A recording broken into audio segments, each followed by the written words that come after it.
السلام عليكم ورحمة الله وبركاته. الحمد لله رب العالمين والصلاة والسلام على أشرف المرسلين وعلى آله وأصحابه وأزواجه وذرياته وأهل بيته أجمعين. சங்கைக்கும் மேன்மைக்கும் உரிய பெரியோர்களே, சகோதரர்களே, எல்லாம் வல்ல அல்லாஹு ஜல்ல ஜலாலுஹு நாம் செய்யக்கூடிய எல்லா நற்காரியங்களையும் முகஸ்துதியின்றி இஹ்லாஸான முறையில் இறைவனுக்காக மட்டுமே செய்யப்பட்ட நல்வணக்கங்களில் நம் வணக்கங்களை அல்லாஹ் அங்கீகரித்துக் கொள்வானாக. நாம் செய்யக்கூடிய வியாபாரங்களிலும் தொழில்துறைகளிலும் நஷ்டம் இல்லாத ஹலாலான முறையில் நிரம்ப லாபத்தை பெற்று அந்த லாபகரமான வாழ்க்கை கொண்டு தம் தேவைகளையும் தேவை உடையவர்களின் தேவைகளையும் நிறைவேற்றக்கூடிய நல்ல பொருளாதாரத்தையும் உள்ள விசாலத்தையும் அல்லாஹ் நம் அனைவர்களுக்கும் வழங்கி அருள்வானாக. கஞ்சத்தனம் என்கிற தீய பண்பை விட்டு அல்லாஹ் நம்மை பாதுகாத்துக் கொள்வானாக. நம்மை இந்த உலகத்தில் வாழ வைக்கும் காலமெல்லாம் நோயினுடைய இன்றி உடல் ஆரோக்கியத்தோடு அல்லாஹ் நம்மை வாழ செய்வானாக. அந்த ஆரோக்கியமான வாழ்க்கை கொண்டு அல்லாஹ் ரசூலை நெருங்கக்கூடிய அனைத்து நல்ல மலர்களையும் புரியக்கூடிய நல்ல முத்தகீன்களின் கூட்டத்தில் அல்லாஹ் நம்மை ஆக்கி அருள்வானாக. திடீர் மரணங்களை விட்டும் தீய மரணங்களை விட்டும் நம்மையும் நம் குடும்பத்தையும் நம் சமூகத்தையும் அல்லாஹ் முழுமையான முறையில் பாதுகாத்துக் கொள்வானாக. மருத்துவமனையின் செலவினங்களை விட்டும் வேதனைகளை விட்டும் அல்லாஹ் நம்மை காத்தருள்வானாக. நம்மில் யாரெல்லாம் நோயால் பாதிக்கப்பட்டு வீடே கதி என்றும் ஆஸ்பத்திரியே கதி என்றும் அல்லல் பட்டும் அவதியிட்டும் இருக்கிறார்களோ அந்த மக்களுக்கெல்லாம் அல்லாஹ் வெகு விரைவில் நோயை போக்கி பரிபூர்ணமான ஆரோக்கியத்தை வழங்குவதோடு அவர்களை கொண்டு ஒரு குடும்பத்திற்கும் சமூகத்திற்கும் பலன் தரக்கூடிய நல்ல மக்களாக ஆக்கி அருள்வானாக. உலகெங்கிலும் வாழக்கூடிய எல்லா முஸ்லிம்களுடைய உயிர்களுக்கும் உடமைகளுக்கும் அல்லாஹ் பாதுகாப்பு வழங்கி அருள்வானாக. குறிப்பாக பலஸ்தீன மக்களுக்கு அல்லாஹ் முழு பாதுகாப்பை வழங்கி அருள்வானாக. அந்த நாட்டை மீண்டும் அவர்களுக்கு சுதந்திர பூமியாக நிம்மதியுடைய பூமியாக அல்லாஹ் ஆக்கி தந்தருவானாக. அந்த நாட்டிலே குடியிருக்கக்கூடிய அபகரித்துக் கொண்டிருக்கக்கூடிய யூத நசாராக்களை கொடும் நோய்களால் இயற்கை சீற்றங்களால் பேரழிவுகளால் அவர்களை அல்லாஹு ஜல்ல ஜலாலுஹு அவர்களை வெளியேற்றி அருள்வானாக. நாம் இந்த உலகத்தில் வாழ்ந்து மறைகிற நேரத்தில் லா இலாஹ இல்லல்லாஹ் முஹம்மது ரசூலுல்லாஹ் என்ற கலிமாவை மொழிந்து ஜன்னத்துல் ஃபிர்தௌஸை கண்ணால் கண்டு அகமகிழ்ந்து சிரித்தவனமா மரணிக்கக்கூடிய நல்பாக்கியம் பெற்ற மக்களில் அல்லாஹ் நம்மை ஆக்கி அருள்வானாக. மரணித்தும் மரணிக்காத இறைநேசரின் கூட்டத்தில் அல்லாஹ் நம்மை ஆக்கி அருள்வானாக. நாளை மறுமையிலே மாணவி முஹம்மது ரசூலுல்லாஹி ஸல்லல்லாஹு அலைஹி வஸல்லம் அவர்களின் திருக்கரங்களால் ஹவ்லுல் கௌசர் என்கிற தடாகத்தில் நீர் பருகி அன்னாரின் ஷஃபாத்தை பெற்று அன்னாரின் கரம் பிடித்து ஜன்னத்துல் ஃபிர்தௌஸ் என்ற உயர்ந்த சொர்க்கத்தில் அவர்களோடு அல்லாஹ் நம்மை சங்கமிக்க செய்வானாக. எல்லாவற்றுக்கும் மேலாக இறை அன்பை பெற்று இறைவனை பார்த்து பரவசம் அடையக்கூடிய அவனுடைய லிகாவையும் ரிதாவையும் பெற்ற மக்களில் அல்லாஹ் நம்மை ஆக்கி அருள்வானாக. அருமையான மோமின்களை, அல்லாஹு ஜல்ல ஜலாலுஹு நமக்கு கொடுத்த மிகப்பெரிய அற்புதத்திலும் அற்புதம் தூக்கம் என்பது. தூக்கம் என்பது மனிதனுக்கு எவ்வளவு அவசியம் என்பதை எல்லோரும் அறிந்திருந்தாலும் கூட தூக்கத்தை பற்றி அல்லாஹ் சொல்வான், வஜால்னா நௌமக்கும் சுபாத்தா, உங்களுக்கு நாம் தூக்கத்தை சுகம் தரக்கூடியதாக ஆக்கியிருக்கிறோம் அப்படிங்கிறான். நான் உண்மையிலே தூக்கம் அப்படிங்கிறது மிகப்பெரிய சுகம் தரக்கூடிய ஒரு அற்புதமான ஒரு செயல்பாடு. தூக்கம் இல்லை அப்படின்னா நம்முடைய நிலை என்னவா இருக்கும் அப்படிங்கிறது யோசிச்சு பார்க்கணும். இன்னைக்கு மனிதர்களுக்கு உடல்நிலை குன்றி போவதற்கு பெரும் காரணம் மருத்துவர்கள் சொல்வதெல்லாம் தூங்க வேண்டிய நேரத்தில் தூங்காமல் முழித்திருப்பதும், விழிக்க வேண்டிய நேரத்தில் விழிக்காமல் உறங்கிக் கொண்டிருப்பதும் இதுதான் மனிதனுக்கு ஆக கேடுகளை விளைவிக்கிறது என்பதை மருத்துவர்கள் நமக்கு சொல்லி காட்டுறாங்க. கண்மணி முஹம்மது ரசூலுல்லாஹி ஸல்லல்லாஹு அலைஹி சொல்லுவாங்க, நீங்க தூங்கக்கூடிய நேரத்தில் நீங்கள் சரியாக தூங்கிவிட வேண்டும். ஏனென்றால் அல் அஷாவு கபுலல் இஷா அப்படிம்பாங்க. சாப்பாடு அப்படிங்கிறது இஷாவுக்கு முன்னால் சாப்பிடணும். டாக்டர் சொல்கிறாங்க, சாப்பிட்டுட்டு 1 மணி நேரம் கழித்து நீங்கள் தூங்குங்க அப்படின்னு நமக்கு மருத்துவர்களும் அட்வைஸ் பண்ணுறாங்க. இப்போ நம்ம தொழுகைக்கு இஷா தொழுகைக்கு முன்னால் சாப்பிட்டுட்டோம் அப்படின்னா தொழுகை முடிந்து வீட்டுக்கு போய் படுக்கிறதுக்கு கிட்டத்தட்ட 1 மணி நேரம் ஆகிடும். அப்போ இஷாவுக்கு முன்னால் ஏன் சாப்பிட சொன்னாங்க அப்படின்னா அந்த சாப்பாடை சாப்பிட்ட பிறகு நாம் தொழுதுட்டு அதுக்கப்புறம் தூங்குற வேலையை தான் பார்க்கணுமே தவிர வேற வேலை பார்க்க முடியாது. ஆனா இன்னைக்கு என்ன ஆகி போச்சு அப்படின்னா, சென்னை வாசியுடைய பழக்கம் தூங்குவது என்பது 11:30 அப்படிங்கிறது மிக மிக குறைவு.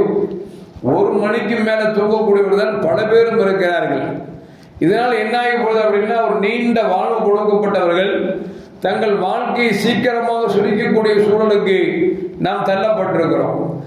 தூக்கம் இல்லாமல் இருப்பதுதான் உடல் கெடுவதற்கு காரணம். இன்னும் சொல்ல போனால், நாம வெளிரங்கத்தை பார்த்துட்டு இருக்கோம், கை இருக்கு, மூக்கு இருக்கு, கண்ணு இருக்குன்னு பார்த்துட்டு இருக்கோம். ஆனா எல்லாவற்றையும் விட கோடிகளை கொடுத்தாலும் கூட கிடைக்காத ஒரு அற்புதமான உறுப்புகளை அல்லாஹ் உடலுக்குள் வைத்திருக்கிறான். கிட்னியா இருந்தாலும் சரி, கல்லீரலா இருந்தாலும் சரி, குடலா இருந்தாலும் சரி, அந்த உறுப்புகள் எல்லாம் இருக்கிறத பாதிக்கப்பட்டு விட்டால் அதை சரி செய்வது என்பது அசாதாரணமானது. எனவே அந்த உறுப்புகளை அல்லாஹ் உள்ள வச்சு பாதுகாத்து இருக்கிறான். இந்த உள்ள வச்சு பாதுகாத்திருக்கிற அந்த உறுப்புகள் இருக்குது. வெளிரங்கமாக நாம் செய்யக்கூடிய இந்த வேலைகளுக்கு, நாம் செய்யக்கூடிய உணக்கூடிய உணவை செமிப்பதற்கு, இதுவெல்லாம் நாம் சரியாக வேலை செய்ய என்று சொன்னால், நாம் இரவுல படுத்தாதான் உள்ளுக்குள்ள உறுப்புகள் அந்தந்த நேரத்தில் அதை வேலை செய்து மனிதன் காலையில் எழுந்தால் அவன் ஆரோக்கியமாக இருக்கக்கூடிய அனைத்து வசதிகளையும் ஏற்படுத்தி தரும். நாம் தூக்கத்தை கெடுத்து விட்டோம் என்று சொன்னால் உள்ளுறுப்புகள் பாதிப்பு ஏற்படுகிறது. உள்ளுறுப்புகள் எப்பொழுது பாதிப்படைந்து விடுகிறதோ மனிதன் குன்றி போய் விடுகிறான் என்பது மருத்துவம் நமக்கு சொல்லி காட்டுகிறது. ரஷ்யாவில் 1940 கொடூரமான கைதிகள் 5 பேரை செலக்ட் பண்ணி அரசாங்கத்தில் அனுமதி வாங்கி 30 நாள் ஒரு மனிதன் தூங்காமல் இருந்தால் என்ன நிலைக்கு ஆவான் என்று சொல்லி ஒரு ரிசர்ச் பண்ணணும் அப்படின்னு சொல்லி அங்குள்ள ஆராய்ச்சியாளர் நினைச்சாங்க. அப்படின்னா இந்த மரண தண்டனை விதிக்கப்படக்கூடிய ஒரு 5 கைதிகளை தங்களிடத்தில் ஒப்படைக்குமாறு அரசாங்கத்தில் கேட்டுக்கிட்டாங்க. அரசாங்கமும் சரி அப்படின்ட்டு, ஏன்னா எப்படி இருந்தாலும் அந்த கைதிகளை கொல்ல வேண்டிய கைதிகள் தான், சரி நீங்க ஆராய்ச்சிக்கு பயன்படுத்திக்க அப்படின்ட்டாங்க. இப்ப அந்த 5 பேரை கூப்பிட்டு சொல்றாங்க, நீங்க ஒரு அறையில் இருக்கணும், அந்த அறையில 30 நாள் தூங்காமல் இருக்கணும், தூங்காம உங்களால் இருக்க முடியாது, நாங்க தூங்க விடாம பாதுகாத்துக்குவோம் அப்படின்னு சொல்லி விஞ்ஞானிகள் நினைச்சாங்க. அப்படின்னா சொல்லிட்டு சொல்றாங்க, அந்த 30 நாள் கழிச்சு உங்களை செஞ்சிடும், விடுதலை செஞ்சிருவோம் அப்படின்னு சொல்லி 5 பேர் அழைக்கிறாங்க. இப்போ காலமெல்லாம் நம் கைதியாக இருப்பதை விட ஒரு 30 நாள் தூக்கத்தை கொஞ்சம் அட்ஜஸ்ட் பண்ணிட்டோம் அப்படின்னா நம்மளை விட்டுருவாங்களா அப்படின்னு சொல்லிட்டு அந்த 5 கைதிகளும் இசைவு தெரிவித்தார்கள். சரி அப்படின்ட்டாங்க.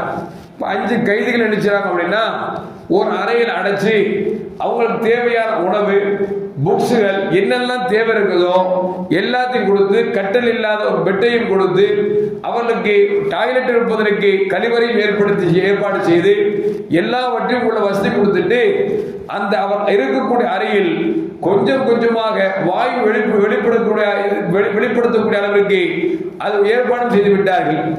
நாள் ஆனது, 1 நாள், 2 நாள், 3 நாள் ஆனது. அவங்களுக்கு அவங்களுக்கு நினைச்சாங்க அப்படின்னா ஒரு போன் கொடுத்துட்டாங்க, மைக்ரோ போன் கொடுத்துட்டு எப்படி இருக்கு அப்பப்போ விசாரிக்கிறாங்க, கண்காணிச்சுட்டே இருக்கிறாங்க. இப்போ 3 நாள் கழிச்சு அவங்க சொல்றாங்க, எப்படிப்பா இருக்கிறீங்க? நாங்க நல்லா இருக்கிறோம். ஏன்னா தூங்க முடியாது, தூங்க விடாத அளவிற்கு வாயு செலுத்தி இருக்கிறார்கள். அதனால அவர் தூங்க முடியாது. எப்படி இருக்கீங்க 3 நாள்ல கேட்கிறாங்க. அவங்க சொல்றாங்க நல்லா இருக்கிறோம், எந்த பிரச்சனையும் இல்லை அப்படிங்கிறாங்க. ஒரு 5 நாள் ஆகுது, 10 நாள் ஆகுது. 10 நாள் ஆனா ஒரு ஆள் இணைஞ்சினா அப்படின்னா செத்து போயிட்டான். ஒரு ஆள் செத்து போயிட்டான் அப்படின்னு சொல்லி அவர்களை அந்த மைக்ரோஃபோன்ல பாக்குறாங்க. பார்த்தா உடம்புல சதையே இல்லாமல் ஒரு காஞ்ச கருவாடாக ஒரு இடத்துல இருக்கான், செத்து கிடக்கிறான். அப்புறம் பார்த்தா மீதி இருக்கக்கூடிய 4 பேர்கள் அவருக்கு மத்திய ஒரு சண்டையும் சச்சரவும் கூச்சலும் குழப்பமாக உள்ளே இருக்கக்கூடிய காட்சிகளும் விஞ்ஞானிகள் பார்க்கிறார்கள். அதுக்கப்புறம் பார்த்தா எல்லாரும் தொண்டையில கீச்சு கீச்சுன்னு பேச ஆரம்பிச்சுட்டாங்க. சவுண்டு நல்ல சவுண்டு இல்லை, குறைஞ்சு போச்சு. அப்படியே போனா 20 நாள் ஆச்சு. 20 நாளுக்கு பிறகு பார்த்தா இந்த மூஞ்சேரி கத்துற மாதிரி கீச்சு கீச்சுன்னு சவுண்டு யாரும் பேசுவதாக தெரியவில்லை. கடைசியில் நினைச்சாங்க, ஒரு 25 நாள் கழிச்சு என்னதான் நிலம் ஆச்சு அப்படின்னு பார்த்தா அங்க ஒருத்தன் அடிச்சுக்கிறான், கீறிக்கிறான். இப்படி ஒரு 4 பேரும் சேர்ந்து ஒருத்தனை கொன்னும் போட்டாங்க. அப்புறம் 30 நாள் கழிச்சு அவர்கள் இருக்கக்கூடிய மீதி 3 பேரை எடுத்து வெளியே கொண்டு வந்தால் அவர்கள் மனித ரூபத்திலே இல்லை, அவர்கள் பார்ப்பதற்கு விகாரமாக இருக்கிறார் என்று சொல்லி அந்த விஞ்ஞானிகளை அவர்கள் சுட்டு போட்டார்கள், சுட்டு கொண்டார்கள் என்பது ஒரு வரலாற்றிலே ஒரு செய்தி கொண்டு வந்தது. எதற்கு சொல்ல சொன்னால், ஒரு 30 நாள் நம்மளால நினைச்சுமில்ல தூங்காம இருக்க முடியல, இருந்துட்டோம் அப்படின்னா மனுஷன் மிருகமாகிறான் அப்படிங்கிற செய்தி நமக்கு தருகிறார்கள். ஆனா அல்லாஹ் பாருங்க, 60 வயசு வரைக்கும் நம்மளை வாழ வைக்கிறான்னு வச்சுங்களேன், அதாவது 100 வயசு வரைக்கும் வாழ வைக்கிறான்னு பாருங்களேன். அது ஒரு நாள்ல 24 மணி நேரம் அப்படின்னா பெரும்பாலும் அதிகமா நல்லா தூங்க வேண்டிய நேரம் குறைஞ்சது 8 மணி நேரம் தூங்குங்க அப்படிங்கிறாங்க. நம்ம 8 மணி நேரம் இல்லை, வாய்ப்பு கிடைச்சிச்சுன்னா 12 மணி நேரம் 14 மணி நேரம் தூங்குறோம். அதுல சில பேருக்கு அல்லாஹ் அக்பர் நோம்புடைய காலங்கள்ல சகரு வச்சு சாப்பிட்டுட்டா அடுத்து அசருக்கு நோம்பு தனக்கு தான் எந்திக்கிறது, அப்படி பல பேர் இருக்கிறாங்க. எதுக்கு சொல்ல வர்றேன் அப்படின்னா, இந்த தூக்கத்தை இன்றியமையாத ஒரு செயல்பாடாக அல்லாஹ் நமக்கு ஆக்கி தந்திருக்கிறான். அதனாலதான் நபிகள் நாயகம் ஸல்லல்லாஹு சொல்லுவாங்க, 3 பேரின் மீது குற்றம் பிடிக்கப்படாது. ஒன்று, குழந்தைகள் தவறு செய்தால் அவர்கள் குற்றம் பிடிக்கப்பட மாட்டார்கள். இரண்டாவது, பைத்தியக்காரன் தவறு செய்தால் அவன் மீதும் குற்றம் பிடிக்கப்படாது. ஒருவர் தூங்கிக் கொண்டு ஒரு தவறை செய்கிறார், அவர் மீதும் குற்றம் பிடிக்கப்படாது என்று சொல்லி நபிகள் நாயகம் ஸல்லல்லாஹு அலைஹி சொல்லித்தரார். ஏன்னா தூக்கம் என்பது ஒரு மரணத்தை, சிறு மரணத்தை போன்று. நபிகள் நாயகம் ஸல்லல்லாஹு அலைஹி சொல்வார்களே, தூக்கம் ஒரு சிறு மரணம் என்று சொல்வார்கள். இறைவன் உறங்குகிற பொழுது அல்லாஹ் பிஸ்மிக்க அமூத்து வாகியா, உன் பெயரை கொண்டு இறைவா நான் உறங்குகிறேன், உன் பெயரை கொண்டு நான் எழுகிறேன் என்று சொல்லி துஆவை ஓதி நீங்கள் தூங்குங்கள் என்று சொன்னார்கள். எழுந்தவுடன் அல்ஹம்துலில்லாஹ் இல்லதி அஹ்யானா பாதமா அமாதானா வ இலைஹி நுஷூர், மௌத்ங்கிற அந்த தூக்கத்திற்கு பிறகு எங்களை எழுப்பி அல்லாஹ்வுக்கு எல்லா புகழும் என்று அல்லாஹ்வை நீங்கள் புகழ்ந்து நீங்கள் துஆ செய்யுங்கள் என்று நபிகள் நாயகம் ஸல்லல்லாஹு அலைஹி வஸல்லம் சொல்லித் தரார். இப்போ தூக்கம் என்பது ஒரு சிறு மரணத்தை போன்றுதான். அந்த சிறு மரணம் மனிதனுக்கு தேவையான மரணம். அந்த தூக்கம் இல்லை என்று சொன்னால் ஒட்டுமொத்தமாக மரணிப்பதற்கு வாய்ப்பு இருக்கிறது.